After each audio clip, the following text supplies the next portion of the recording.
Big welcome to everybody. There's so many familiar faces around the screen that I think my little usual introduction is going to be a little bit shorter because I think you're all very familiar now with what the Pass It On network is. But we do like to remind you that we are active in 60 different countries around the world, and that is so important to all of us. And that we've changed. We've been around now for more than 13 years, and everything's changed. The atmosphere, well, I don't think I need to go into that either. But one of the things that seems to us to be absolutely essential, and the more and more so, is the sense of community and collaboration. And as we go through this webinar this afternoon, I think these are 2 points that we're really going to be picking up on. So without any further ado, let me go back ping pong to Osnat. Yes, thank you, Moira. And, we talk about community, and wherever we're here, we continue to build on the sense of community and collaboration across ages, across countries, across the world. Just take a look around at who's here and where you're from. And we are finding more and more stewards within our community to uh, tend to different topics that are important to us as a community. It's not a central mastermind that does it. It comes from all of us. And you're going to see it in the upcoming 50/50s. But today, I'm sure you came here not for that necessarily only, but also to hear an update about what's happening there with the UN developments on the rights of all the people, the Convention for the Rights of All the People. And just recently, there was an important meeting in Geneva, and we had pioneer Margaret Young there, and physically, and we also had Moira Allen, who was part of a special task force from Help Age, no, H Platform Europe. There we go. So we're going to hear some updates from them, and then we're going to break into small groups and discuss the opportunities that we have in Pass It On Network to expand into other areas of interest, and particularly an intergenerational work. And we'll talk about it after the update. So let me just introduce again Margaret Young. She's the founder of Age Noble. It's a Canadian social good enterprise that supports older persons. And until 2025, she served as the chair of the Global Alliance for the Rights of Older People, GAROP. And in this capacity and intention, she was also participating in the Geneva meeting. We also have Moira Allen. She's the Pass It On Network co-founder, and she is one of the 24 members of H Platform Europe task force on the UN Convention. And just for those of you who do not know, H Platform Europe is the largest European network of organizations for older people. So a European GAROP, if you may. So we will have short conversations with the two of them about the Geneva meeting and what's next in the process. And in the process of drafting the convention, the UN Convention for the Right of Older Persons. And we have a little panel. And I'm going to start with Margaret. And Margaret is going to give us a little bit of a global perspective on what happened in Geneva, being so close and active with the GAROP for all these years. And Margaret, maybe in just a short, a brief description, why were you meeting in Geneva with all these people? Yeah, so I think we recall that last year we have to go ahead from all the member states to start drafting the convention. So February was the first session towards that drafting. And in essence, there'll be three sessions this year and then three more next year. The whole process is it's open to civil like organizations, be they whether ECOSOC status or not. So that's really a good news. So please stay tuned for the July session so that you can register. And even if someone cannot go in person, they can send submissions like videos, written statements, and so forth. So the first session was really around everybody coming together to say we're getting ready, there's support for this. It was a very good turnout from both civil society and National Human Rights Institution. And some of the key messages that civil society sent was, we want older person to be part of this very much in the drafting. So we want our there be like meaningful participation that they can be there in person. We want hybrid. We want like clarity in terms of the timeline so that we can submit information. So that was quite well supported, except I think maybe the hybrid one because it would be a bit of a technical and a cost issue given what UN is under. Civil society advocated a lot. We have older people present from Global North and Global South, so which was really good.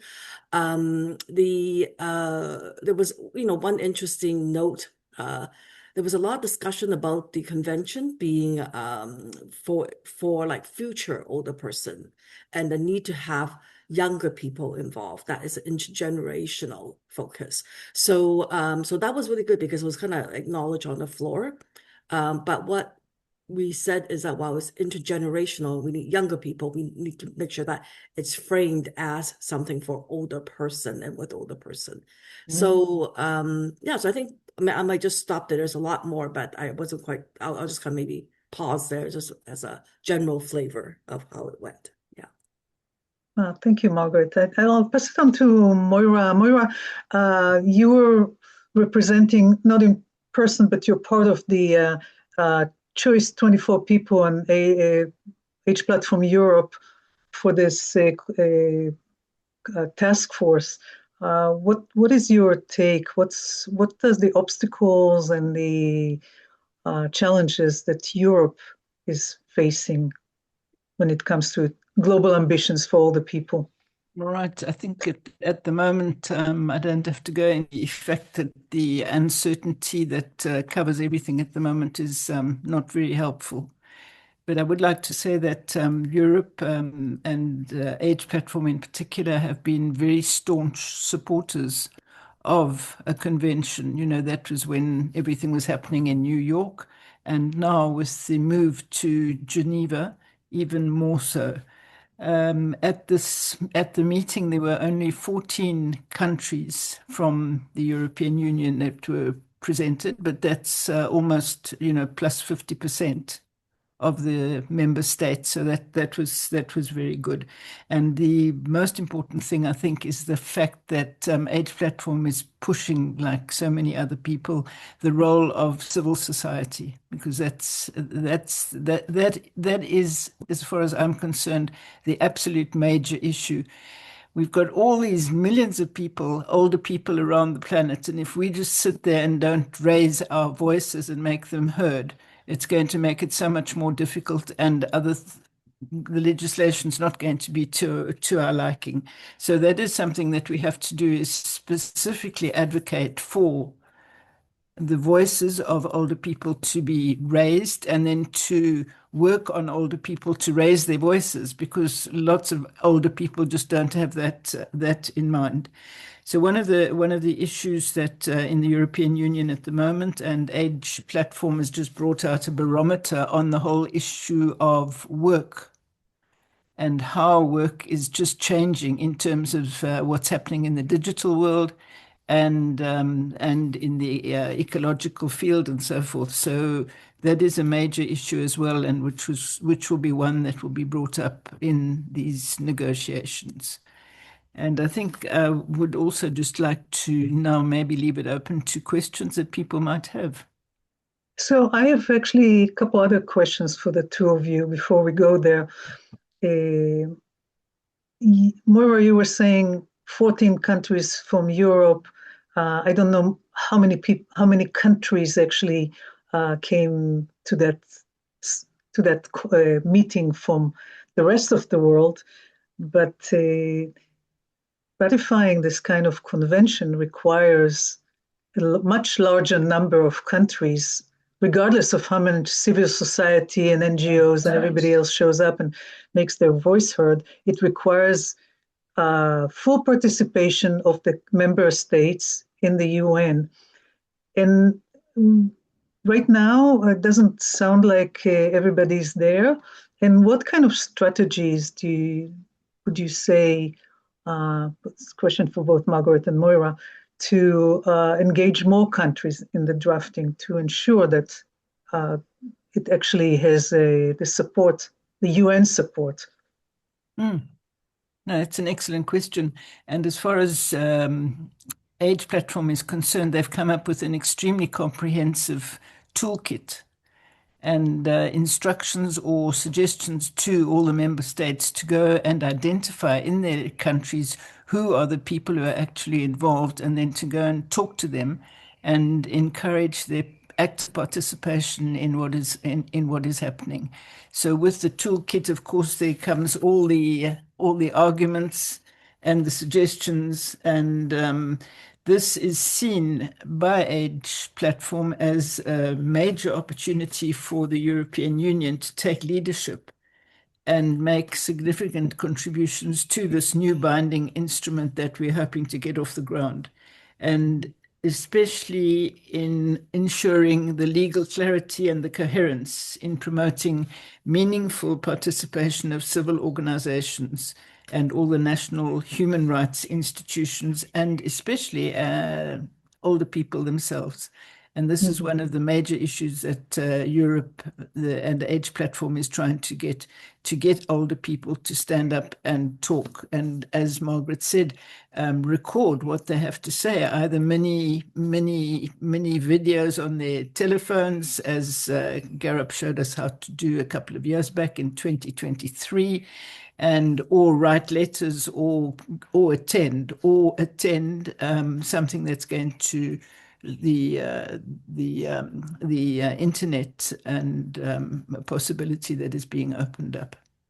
Thank you, Moira. Margaret, how do we get more countries to participate? So I think that's a very good question. It's eternal questions since we started about this convention. So I think at this point, there's maybe two areas to look at.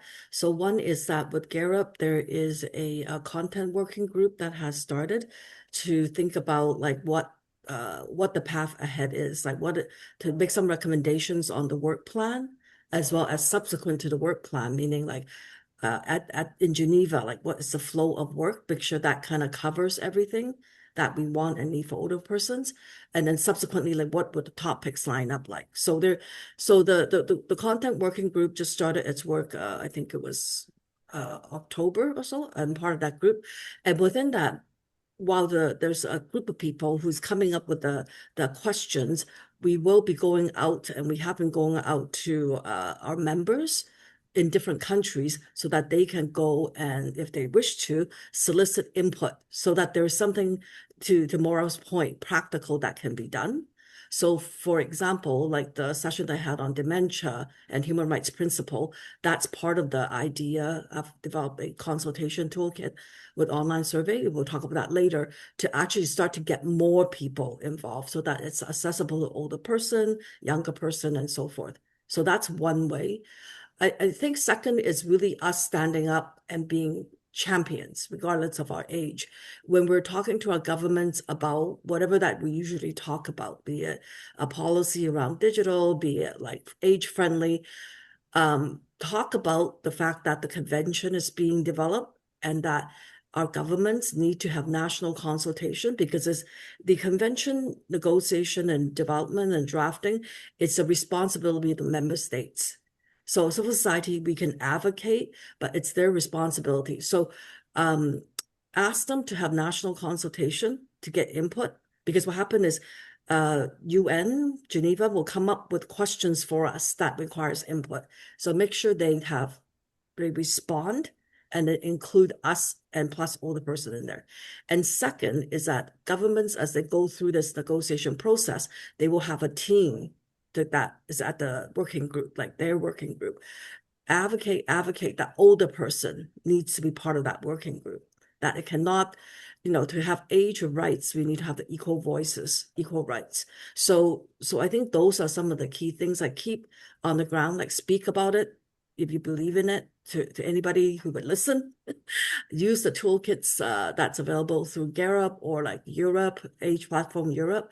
There are other like pockets of different groups that's doing things. Leverage those toolkits and make it easy for ourselves to kind of do that advocacy and really talk to our government whenever we see them, to say, So because if I this is hear, the time. Yeah. so if I hear from both of you, getting more of the stories, more of the evidence, more of the advocacy is going to hopefully get more countries to those little chairs there. When it's time to vote for something, they'll be there and they'll vote yes. Is that it? Or is there another way to get countries in? And when I'm saying countries, I'm talking about the delegates of the country, of member state, not those who provide the evidence, but those who make the decision. Right now, if only 14 countries from Europe, and there are more, or I don't know what is the, there's 193, I think, in the whole world. If we have 60, it's not enough to get that done. And I just want to say here, we'll get to questions in just a couple of minutes, just two more questions to our speakers. Yeah. So Sorry. go ahead. When the decision was actually adopted, there were 87 countries that stood Okay. behind the decision.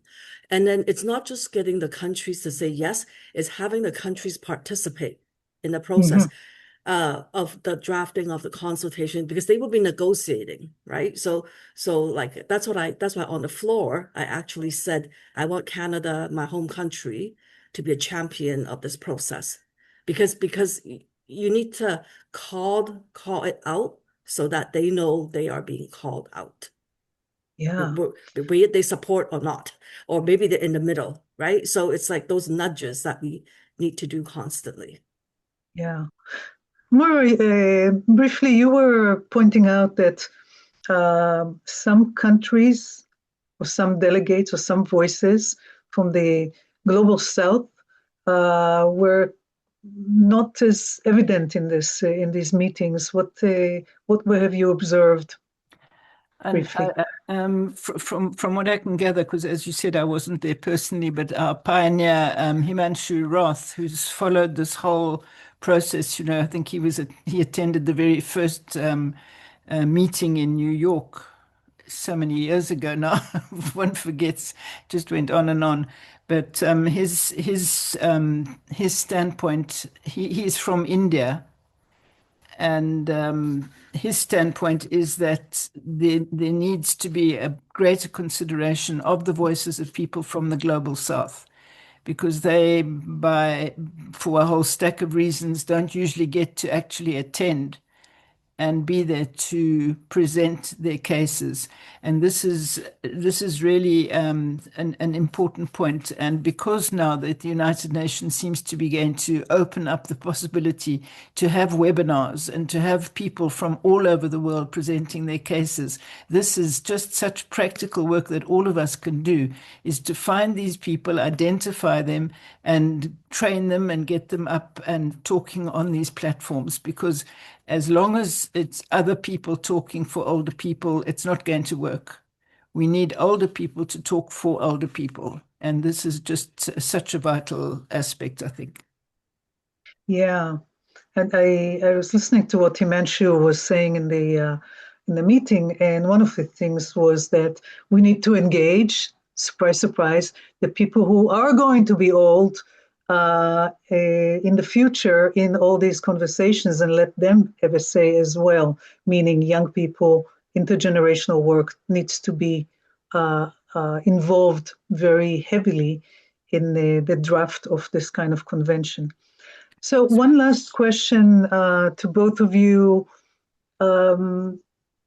What was one moment, inspiring moment during the discussions that you attended either virtually or in person that gives you hope?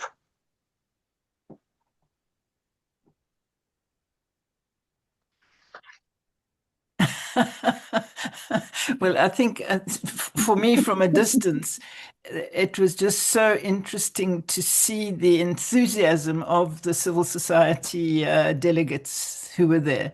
They were really pumped up and thought that this is that the spark has now been lit and the engine has started and it's started to roll, and nobody's expecting it to roll out within a year. But I think that there is hope in that direction, and that people are engaged and they want to be engaged, and civil society is finding its voice. Yeah, Don't thank know you. what Margaret thinks about that. So I think it's similar. I think it was really at the end when the chair of the working group, which is Argentina, he gave his speech, and within that he said that civil society is going to outlast all the diplomats who's actually sitting around the room. So he value, appreciate, and need civil society to continue their voice and to stand up and have the voice. So I think that's very encouraging. I haven't sat in a session where a representative ambassador actually, others say thank you for sure, right? But does he actually recognize and said that we're going to be there beyond the ambassador in the room? So really, it's our and our future generations fight to be have. Yeah, so I think that was the moment that's given me, inspiring hope. Yeah. I actually wanted to add, if that's okay, a couple things. One is Margaret, you know me, I attend all these meetings either virtually or not taking notes, and just want to applaud the current president of the General Assembly because she has endorsed the engagement, involvement, and the need for civil society at all the meetings that she's chaired. So I just wanted to add that one thing. Also, I wanted to say that I recently attended United Cities and Local Authorities. These are the local regional mayors, we call them here in the US, government officials, authorities who, quite frankly, are taking over when national governments are not doing their jobs. So they're incredibly important. And I asked them because I had the opportunity to keep raising my hand and did during the 5 days, and asked how many of them knew that there was this convention working group in Geneva. And the only person who did raise their hand was the Human Rights Commissioner from Vienna, who I later talked with. So I immediately got together, since I've been attending these annual retreats with UCLG, and found out who's the person that could engage our efforts, work with us. And I know her, so I got her attention. I got her in touch with Ellen at Gallup and with Alejandro, who you all should know. He's the chair of the NGO Committee on Aging Geneva and has a spreadsheet that's very valuable. And they are now in touch, in communication, because UCLG has a membership worldwide, including in the global south. So I just wanted to say, and that they finally, after all these years, invited me to be on a panel on Thursday. So of course I'm bringing up the convention. So I'm saying what it is just take advantage of any opportunity, even though it took me probably a decade to go through UCLG to get them to hear me.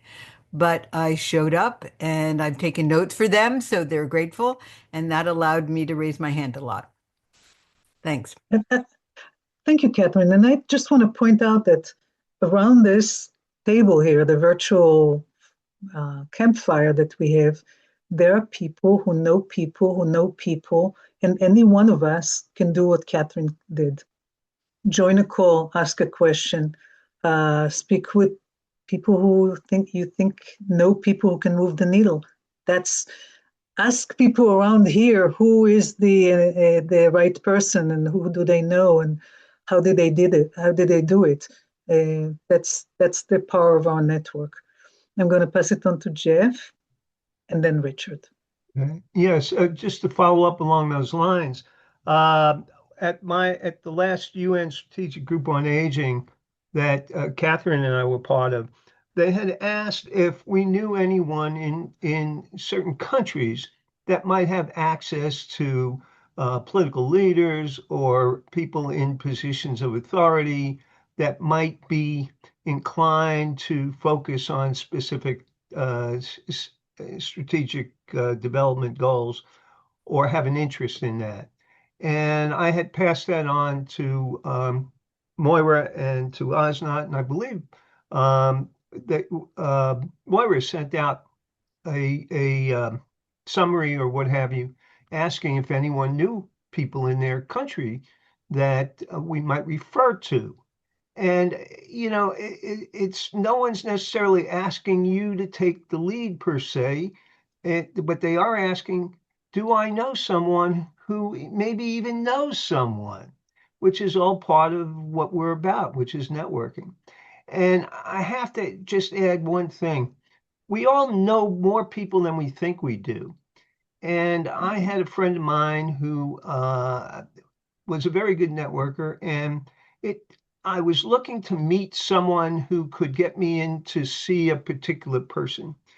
And it took me a year before this fellow finally said, well, I know this guy, because he wasn't thinking in terms of the connections that could be made. So we know more people than we think we know, and we don't need to know what the end result is. We just need to say, hey, I think I know someone, and let's define them or identify them in the countries that we're looking to address. So thank you. Thank you, Jeff. And Richard. Yes, hi. It's nice to be back. I've been absent for a while. Um, I know many of the people in this group have been actively engaged with this UN activities for many years.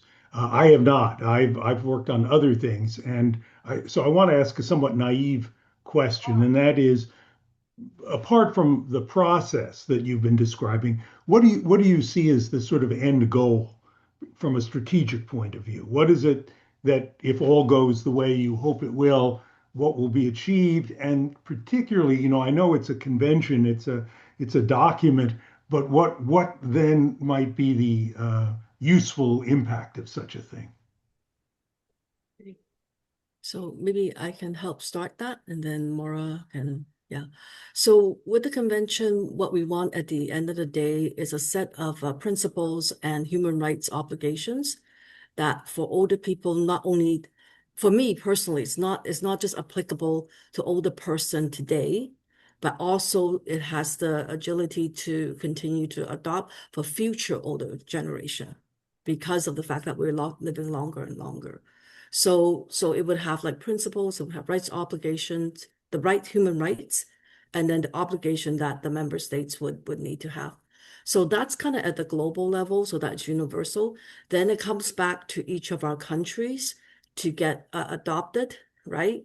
Like Canada would need to look at, like they would need to negotiate and agree. Comes back to Canada. Canada need to adopt it and then put it into laws. And then what happens is that it would affect and could possibly change some of our existing laws to provide more protection on human rights, to promote more human rights. A lot of stuff about lifelong learning, right to work in the older age.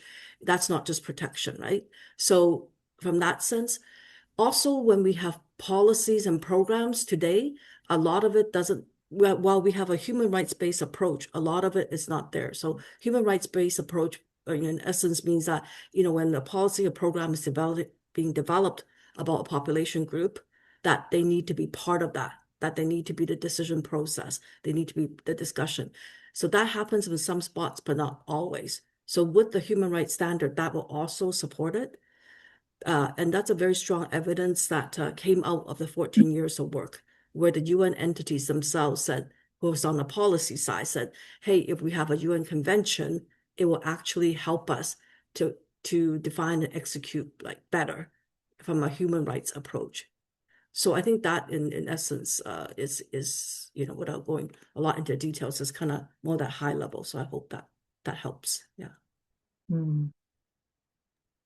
I think one might just add the fact that if to see the kind of results of this kind of convention, one needs to look at the convention that was achieved for the disabled people, because that really did change an awful lot. In all of our countries, I think we've now got specific facilities for disabled people. There's a change in language, there's a change in conception and perception, and I think that is one of the major things. And our convention would be has been inspired by that, or the work that we're doing has been inspired by that, because they were really wonderful advocates and got their convention. Yeah. And if I And could And if add I to could add, Laura, because I want to add to what you specifically said, Wayne, if you wanted to say something different, I just was asking because I work a lot with the Convention on the Rights of Persons with Disabilities, and they don't like being called disabled, I can tell you.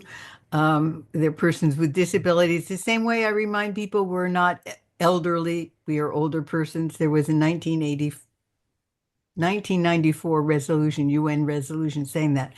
But what a convention gives is not just everything that Moira and Margaret have said, but it has a framework. There is a 2-day meeting that I attend here in New York at the UN, where countries have to get up, whether they're telling the truth or not. They're stating it for the record, what they are doing for persons with disabilities. There is an advisory committee made up of persons with disabilities. And I just learned when I was in Barcelona that there is a specific fund.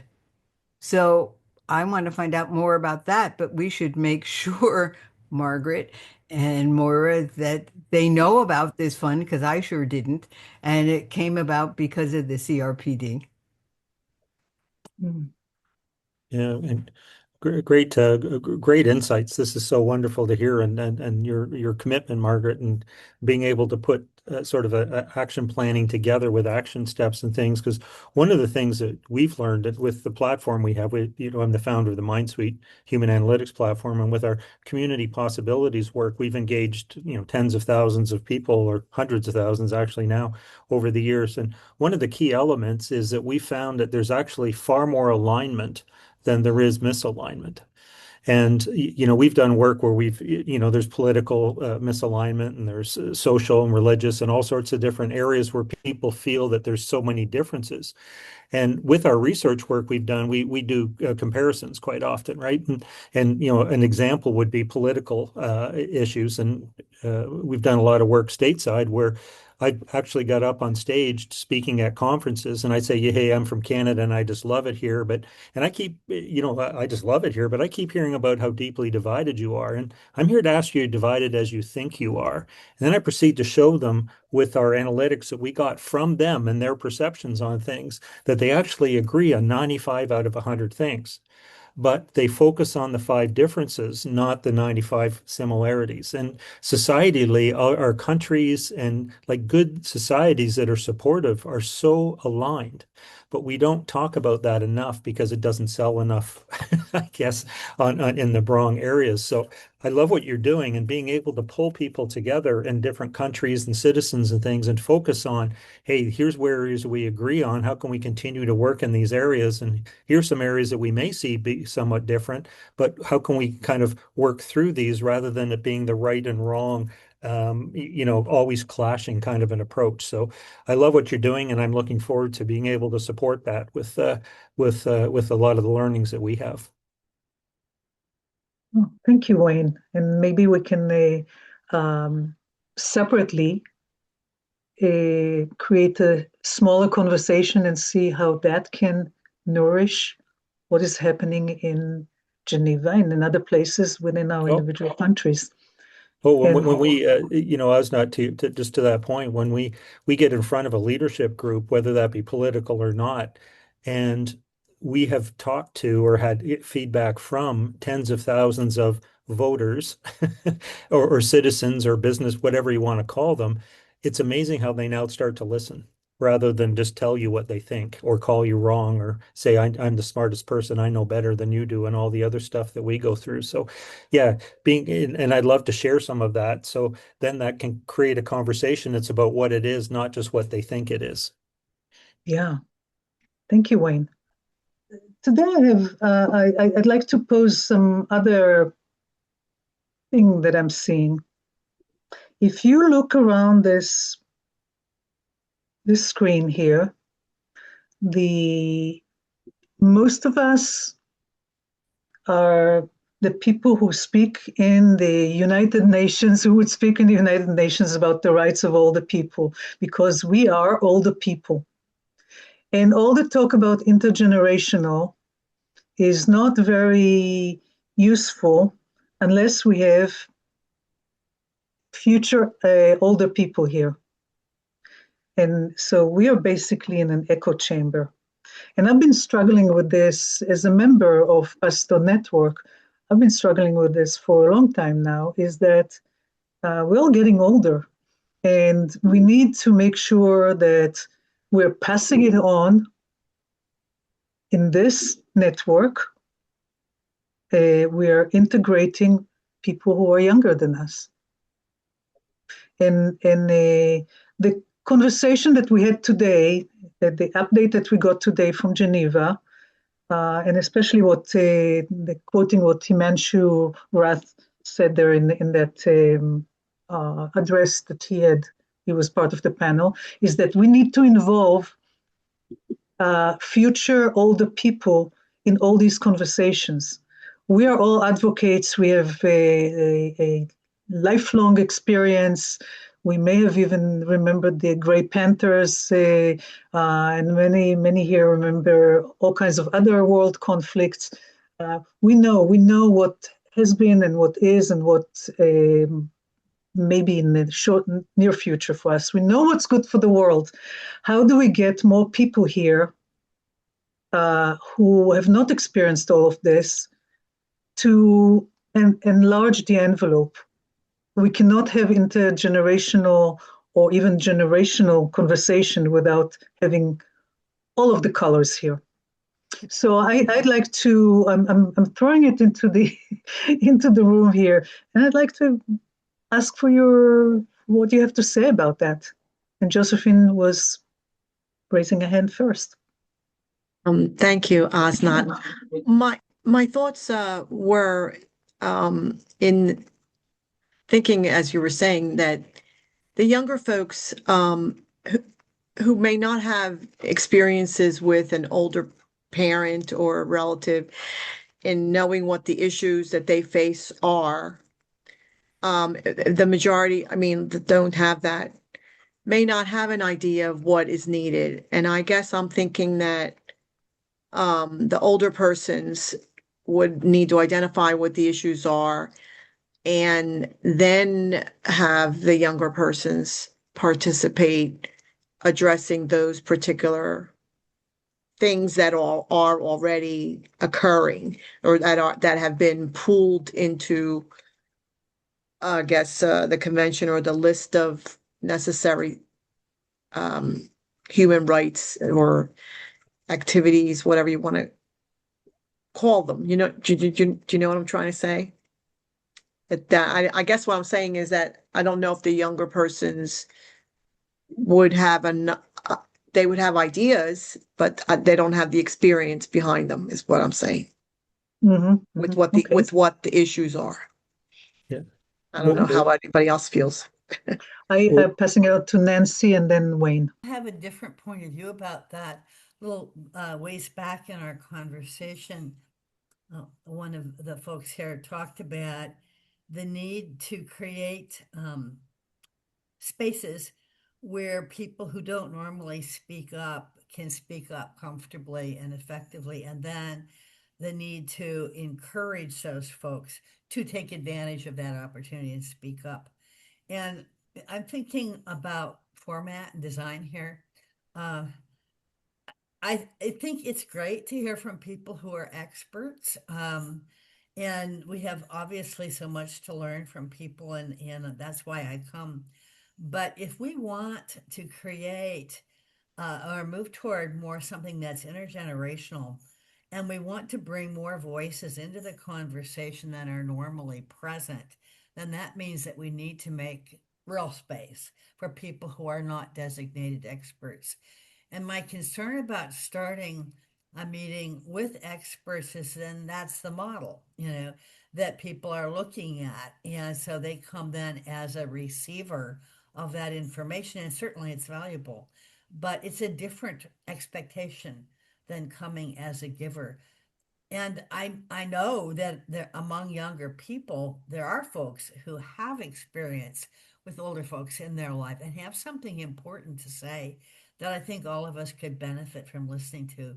And so I would like to see some meetings, not all, but some start with that, that really sends a clear message that we want to hear from everyone, and that each person has some expertise to offer, that it might look different in form, shape, language, but they have something to say that needs to be heard in this group. So that's my thought. Yeah, I Yeah, agree. thank you, Nancy. And I just want to invite you to our May. I know that next month is April, but in May, we're going to do exactly what you are suggesting right now. And Wayne, and then Cheryl. Yeah, just a quick note on that, Nancy, because we've worked over the years too, and generationally there tends to be a divide, and there has been one, right, for many, many times. And I get that, and a lot of times the younger people will bring a fresh perspective. We've learned that too. They don't necessarily see things because they haven't necessarily experienced it, and we went through that when we were younger. I'll say to people, people say, "Oh, those young people, they're so entitled." I get that. And I said, "Oh, yeah, geez, remember your first boss? Oh, yeah, what an idiot." Okay. And how is that any different? Right. So too often they can bring a fresh perspective, but then not necessarily do we want to hear it. And then they say, well, no, they don't want it. And it ends up being divisive. And with our systems, what we do is when we gather the information in, we show that the generations actually are far more aligned than they think they are. That, hey, we agree on this stuff. How can we talk about that? And then we can embrace the experience and knowledge that the older generations have with the fresh perspective that the new have. And now we're co-creating something together. And just using that language brings people together. Hey, let's co-create this together, and then have a listen and experience that type of amalgamation of thoughts and ideas and ways of doing things. And it's really quite amazing once people relax and start to lean into that kind of a conversation, and where they feel that they're all a part of it. And we found that the listening is actually better. There's less talking at and more talking with. Mm-hmm. Okay, thank you, Wayne. Just to remind folks, 2-3 breath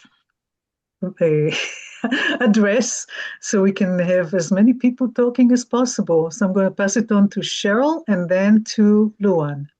Thank you very much. So first and foremost, I want to thank Mr. Jeff Rubin for inviting me. We met on a different platform, and he mentioned this forum, and I was very excited to come visit at least. So far I've enjoyed what I've heard, and my question is, listening to everyone here, how do we classify younger generation? It's such a broad topic because I'm a proponent of the whole generation gap theory. I've studied it, thought about it. So which generation are we aiming at? Are we talking about Alpha, Z, Millennials, X, because you have the traditionalists, of course, and you have the baby boomers, and there's such a huge spectrum. So it would be helpful to perhaps target which of the generations we're referring to. And I mentioned I straddle, and why I use the word straddle is because it depends on what author and resource you're looking at.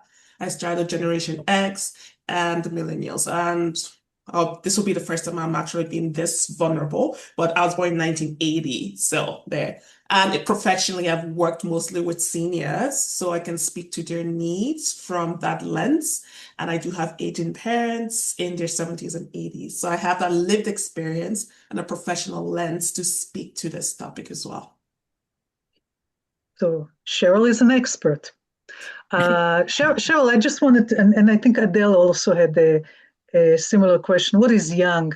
And I personally like the Pew Research, just not using generation X, Y, Z anymore, because you can be one day apart from one generation or the other, so it's not very meaningful. But we can roughly say maybe people who are starting their life or still building their life, and to people who have a maybe in the third quarter or fourth quarter. So I know it's not a very precise categorization, but it definitely presents different life experiences, and the people who are in the first and second quarter are having a lot more unknowns than people who are in the third and fourth quarter. So I would just leave it at that as a what is younger, what is older.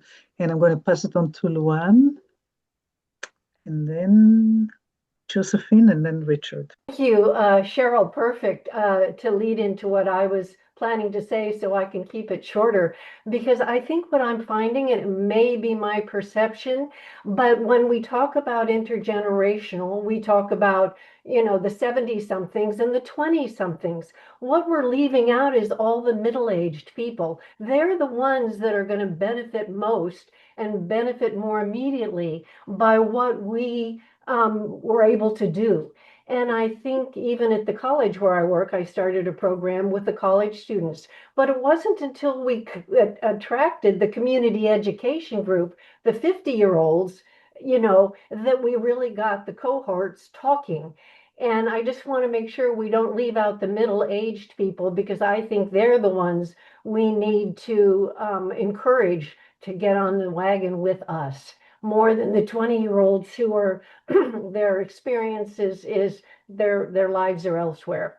So middle age is where I would target the intergenerational coming together. Thanks.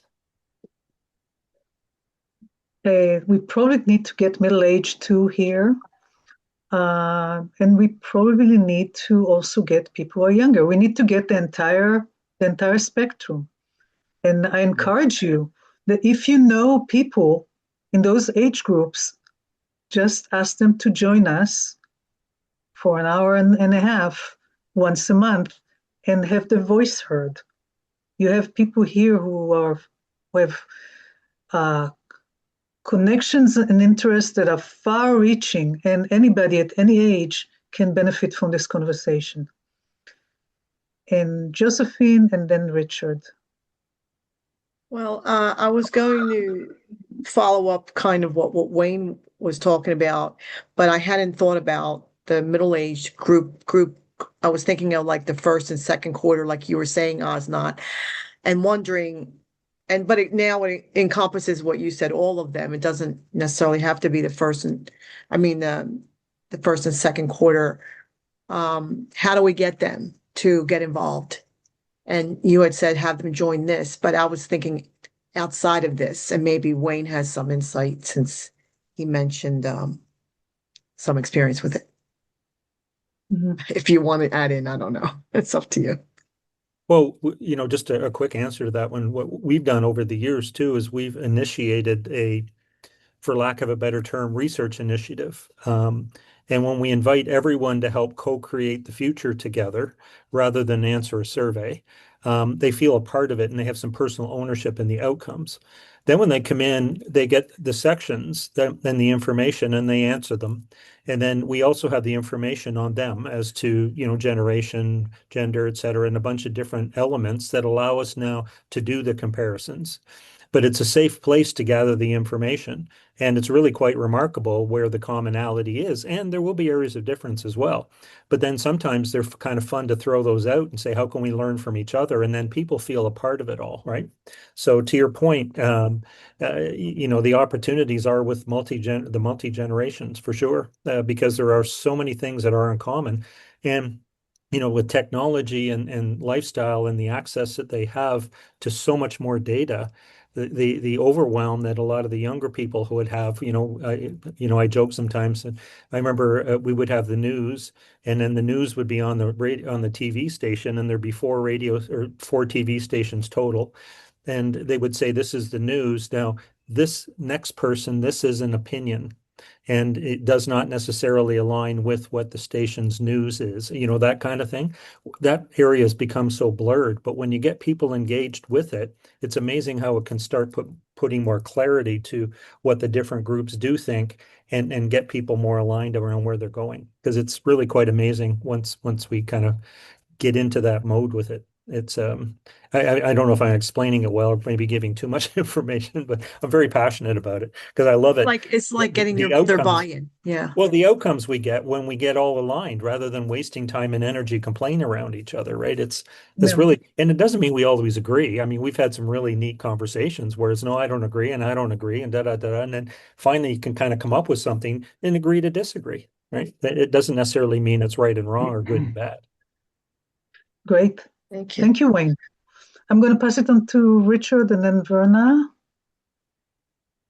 Okay, thanks, Osnat. I just want to mention one practical example of an intergeneration project that I thought was terrifically effective. And this was around bringing together 3 different groups to address challenges of climate change. This is about a year ago, and it involved 3 groups. One group, which was younger people who were mostly high school kids who were extremely already engaged in environmental activism, older people, and then a third group that were called midlifers, who are people who are in their 40s, 50s, perhaps engaged in their own work, and bringing these 3 very defined, well-defined groups, but then focusing them on a very specific task where they all had to work together to achieve a goal, I thought was very, very effective.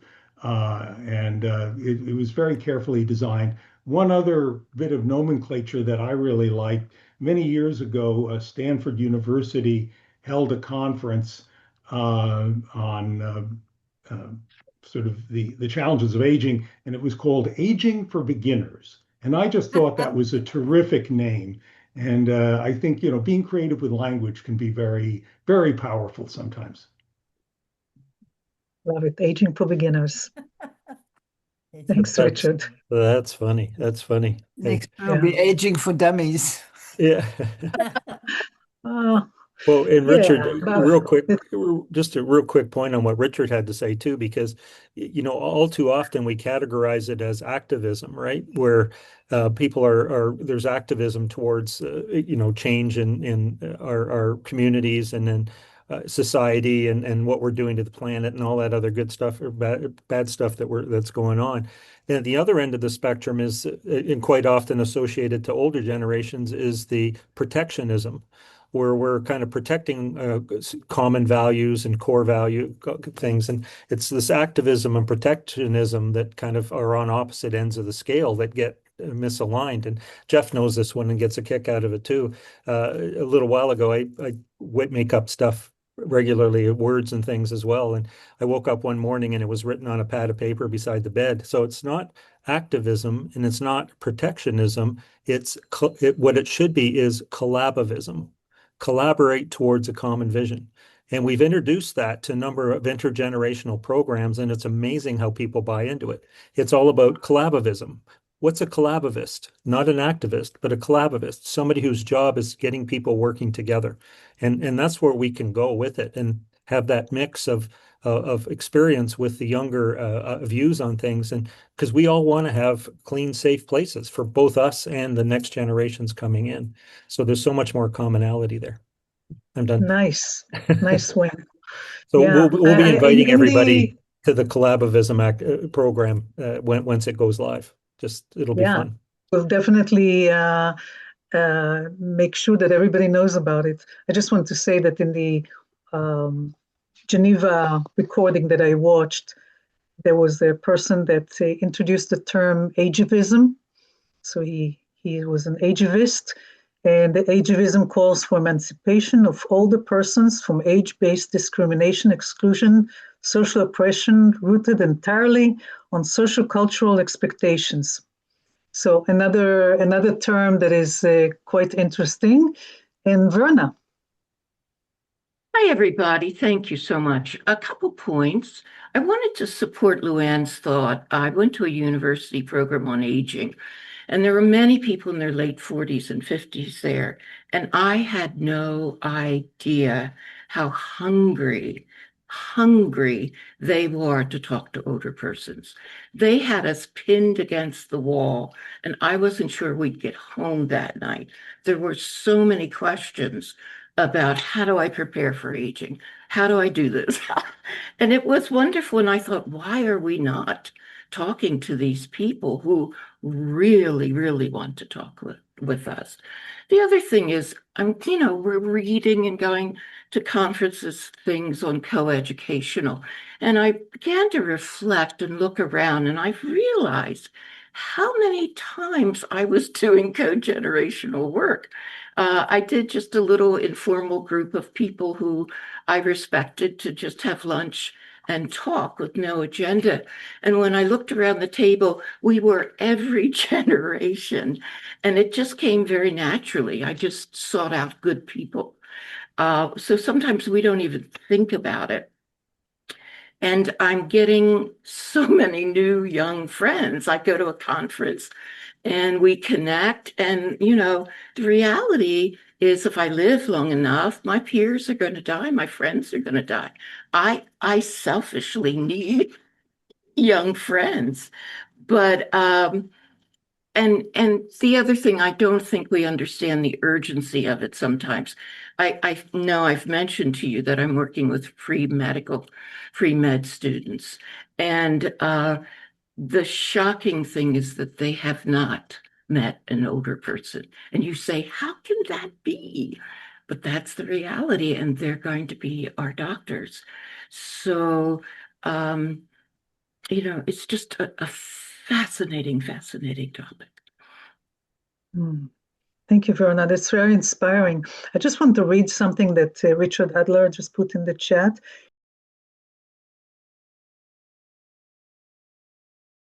I would just mention that it's a word that was invented by Dr. Peter Whitehouse, who is a real pioneer he actually founded an intergenerational school in Cleveland that brings together younger and older people, and a great source of wisdom for us.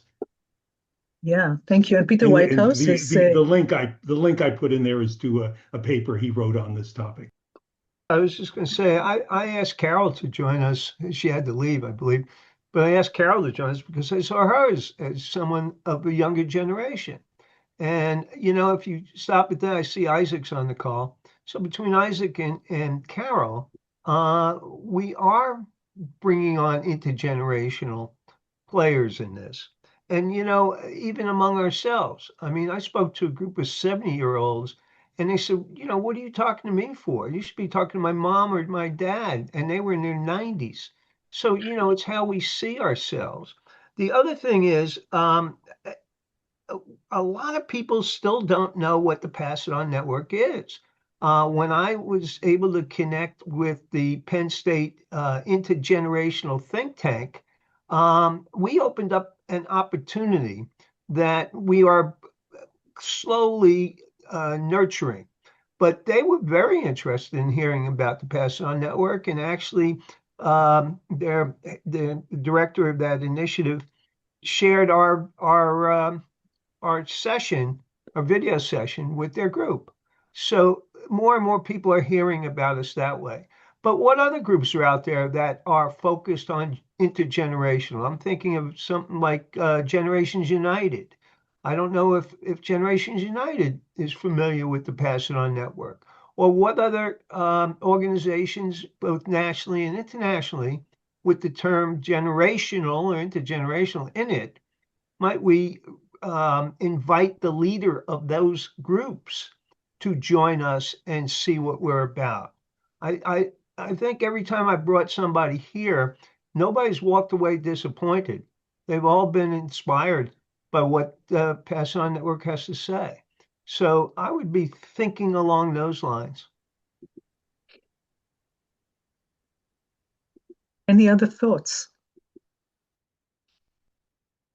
Moira, Jackie? If Isaac is still on, I think it would be nice to hear from him as a Yeah, younger representative younger generation. he's our younger representative. Yeah. Let's go to Jackie and then go to Isaac.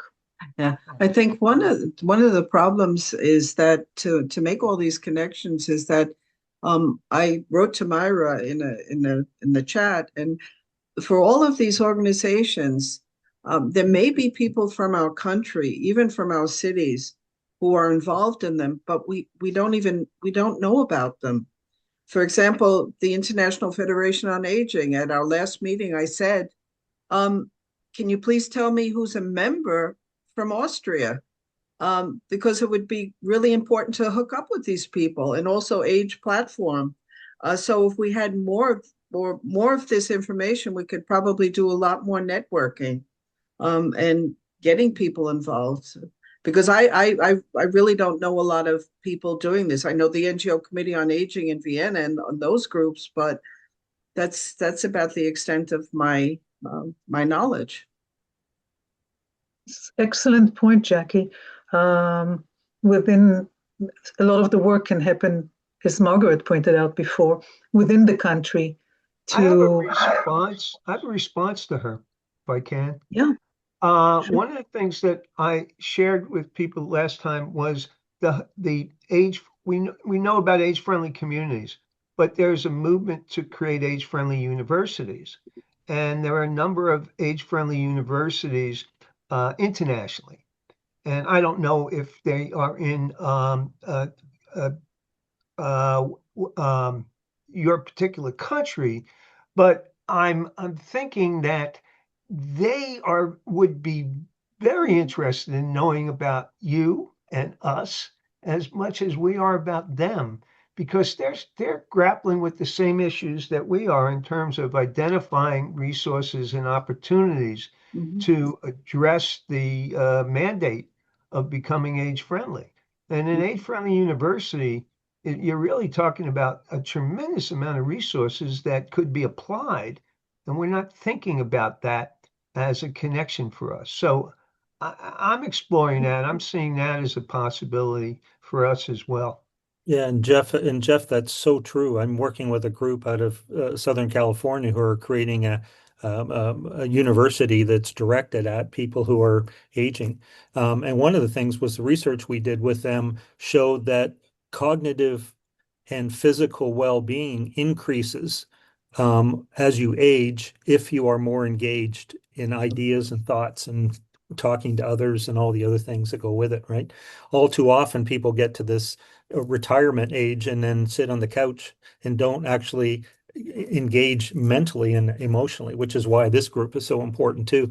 But there is actually evidence that shows quality of life as we age increases dramatically when our brains are continually a part of the thinking process. So nice. Spot on. Nice. Yeah. So first of all, I want to wrap up this part of the call by thank you, Margaret and Moira, for starting us off with an update from Geneva. It led us into a really rich conversations about how can we all contribute to greater engagement in the work that is done in Geneva and the work that we're doing in our communities, and fostering more connections with people along the life course of 0 to 120. Yeah, I think there's a lot that I have in mind, but I think the thing that I'd like to contribute is what could come out of uh, because I think the real goal here is to have people of all sorts of origins on the spectrum of the life course. Because of course, even though someone might be the same age as somebody else, that doesn't mean that they're all on the same path of life, right? My 25 years old is going to be different from another person's 25 years old. It's all a very unique process according to the circumstances that we find ourselves in. And I think by having people of different ages, but really, I think the heart of it is people that are coming from different walks of life to further enrich a conversation to, and here's the main point, to advance a particular topic of interest. So if it is climate interest, that can be the topic. If it's emerging technology, it can be about emerging technology. The main theme should be illustrated to the group, but the group benefits from having a group discussion that involves people of all different walks of life from different areas of the life spectrum to discuss the topic at hand rather than approaching the age as a topic in and of itself. I think as I've been listening to what everybody's been saying and I'm trying to think about what could be, very fruitful discussion, but also not a discussion that might be intimidating for people that maybe are reflecting about, what it means to be your particular age at a certain time, right? That can be very intimidating, especially if maybe you haven't, if it's something that you're maybe thinking about for the first time, like anything new that you learn in life. So yeah, I think that's what I would say. I would love to see. In my comment I put in the chat was related to what I shared. Maybe having a virtual global cafe that's about a particular topic, but it benefits from having an age diverse participant group, I think, but not leading with that, leading with the discussion topic to begin. So yeah, that's what I would like to share. Excellent comment. Thank you, Isaac. Before Nancy, I just want to pass it on to Margaret, who held a very interesting side event, UN side event last month. And go on, Margaret. Yeah, so in anticipation of the session in Geneva, I did a rally on human rights principles that matter to older persons with dementia. So we had about 250 registrant and actually 140 participant. It was all online. It was cross-region, so we had participation from, well, except Latin America, but all the other regions. And it had older people with lived experience in dementia. We had organizations, NGOs. We had a doctor, a human rights expert, WHO. So it was really a mixed panel from perspectives to help identify human rights principle that matters. And the reason why I did it is that with the beginning work on the convention, it's important to hear what human rights principle matter, because that actually drives what human rights obligations get penned in and negotiated and so forth, right?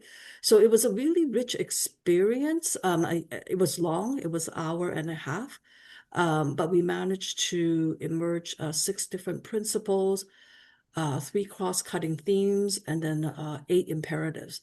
So now I've put that together to do more of an online survey first. And the intention of that is that it'll be a global survey.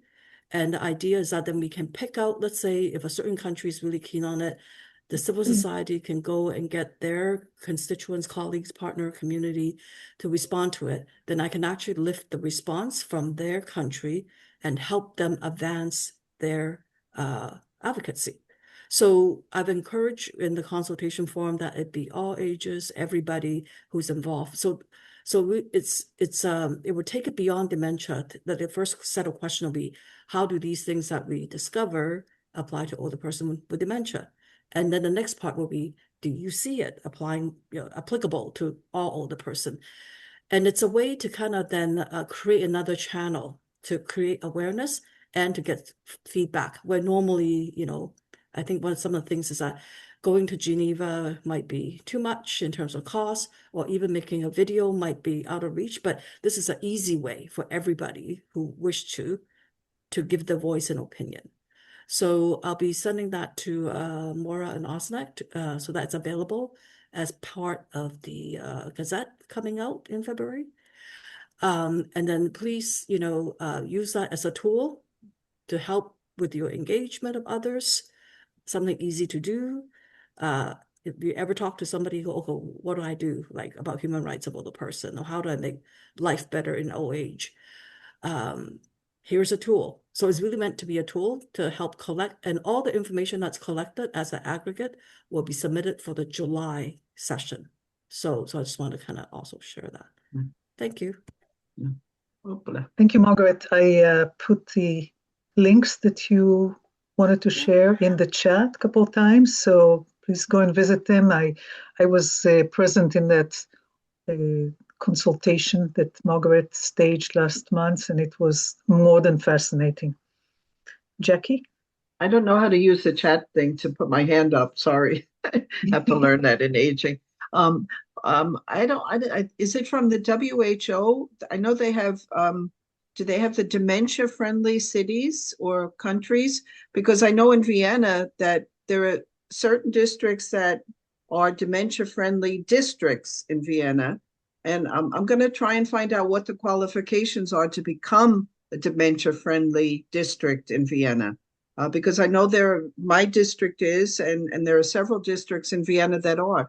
But I don't know, is that from the WHO? No, so what happened is I invited all the guests, even our WHO colleague, to speak specifically about human rights principle of older persons with dementia. So it wasn't about a policy or creating a program. It was based on the experience from their background. What did they feel are important principles? Is it like autonomy? Is it dignity? So it was really a conversation that starts very overarching to what will be of value and importance to someone when they're in that age group. Yeah. Nancy? I just wanted to reiterate what Isaac said about people having different experiences at different stages of the life course. It occurs to me in looking at the pictures of ourselves on the screen that it's great that we've got some males, but obviously we're predominantly female, which is very typical for aging services work. So I would like to see as much as we can, and I know it's not easy at all, but that we work for diversity in this group. And so that would be not only age diversity and gender diversity, but also racial and ethnic diversity and where people live in the world, like the global South, or the East. And I know that is really hard to do, but I think that it would greatly enrich our experiences and our conversation here if we had more diversity. Adele? Just from a practical perspective, when we're trying to be more inclusive, whether it's on a gender basis, on an age basis, whatever, one of the challenges may well be the time that we meet. When you're looking for a 40 to a 50-year-old or a 30 to a 40-year-old, they're, at least in North America, they're working. On the other side of the world, they may be sleeping. So, when we're looking at being pragmatic about how we can do this, I think one of the things we have to look at is the time of the meeting. It's a big question, exactly the way you described it. I think this is why Moira has two office hours, one at 7 o'clock in the morning for her and one at 7 o'clock in the evening for her, to cover both both sides of the East and West of the globe. I'm not sure what is the answer for that. If I could just talk a little bit about the diversity, we've got an increasingly active and dynamic Africa network for the Pass It On network. We had one member here this evening. It was Maleba, who had to leave early, but they really are extremely active. You should see our WhatsApp group. And the latest endeavor is to approach is to use song as a way of getting a message across. And I think that goes back to Wayne's discussion with us in January, which didn't fall on deaf ears. And lots of things have happened since then, including a song, which is Pass It On, Pass It On. And it includes, which I find absolutely fascinating, it includes in the chorus, there's English, pass it on, and then there are two lines in Shona or Zulu or Xhosa, with mixing the different languages in Africa. So I'm really looking forward to seeing how that develops. And just to talk to Adele's point, the timing is a problem, number one, and also in Africa, the link up for the internet is also a problem. For somebody in Africa to sit on a 1.5 hour webinar it costs money often. Yeah. So that is an issue. But we're very active in Africa, and I sit on the SGA Africa group, as does Margaret now. And they're busy launching something which is they're participating in something that's extremely interesting, which is called the Dialogue, which is all about the transfer of information. And the first one is coming up right now in March, and that's going to be a monthly event, and that's sponsored by UDESA from the United Nations and different other organizations. So we're very, very aware of that, Nancy. And then I just would like to say one thing on what Isaac had to say. One comment in a discussion that we had on ageism on one of these webinars came from a woman in Canada, and I've never forgotten it, and I could kick myself for not being more active and taking it further, because we were talking about ageism, and she said, but ageism, it's something that we put in our own heads very often. She said, I'm interested in the climate. So I found a group that was interested in climate, and I went along. Nobody asked me how old I was. They said, can I do this? Can I do that? And I said, yes, I can. And the age issue was just totally not present. It was just what she could bring and what she could contribute. So I think that's something that we could all take away with us. Yeah, no, absolutely. Thanks, Isaac.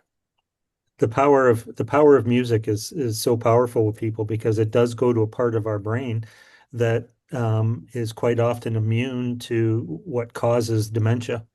A lot of times people with severe dementia, if you put on a song that they recognize, they actually move around and become a part of it. And I learned some of that, and it's really quite remarkable, actually, how we could leverage music in a lot of our aging process and keeping it a part of it. And we're about to release an album called the Humanity Album, which is a whole album around the humanity themes that we created. So if everybody's open to it, I'll share it, and everybody can hear some of it. But songs like Empathy and things like that they're all songs within the whole scope of it. And I've worked with some amazing musicians, so the quality is pretty cool too. But it all came to me, and I just started writing these songs, and it's kind of fun. So hopefully we can pull more people into it, and it's easy. Nobody ever argues. This is about people treating people well, and not necessarily where they are or how they work. So I put one link on, with the problem between Canada and the US. It was a song I wrote a while ago called Us Can Possibilities. And it just talks about the incredible history that Canada and the US has. It's not a protest song. It's just a song about our history. And that's one example of some of the stuff and how powerful. And I've had a lot of my US associates really respond positively to it, because we need to celebrate our commonality. Yeah, thank you, Wayne. I'm really mindful about the time, and we are a couple minutes over. So there's nothing better than ending a conversation like this with a song and music in our heart. and look forward to seeing you on 13th of April. Yes, 13th of April for next 50/50. Be ready to engage and converse and come up with great ideas and connections, and maybe if not great ideas, just your voice. And looking forward to seeing you on the 13th of April. Thank you all for being here.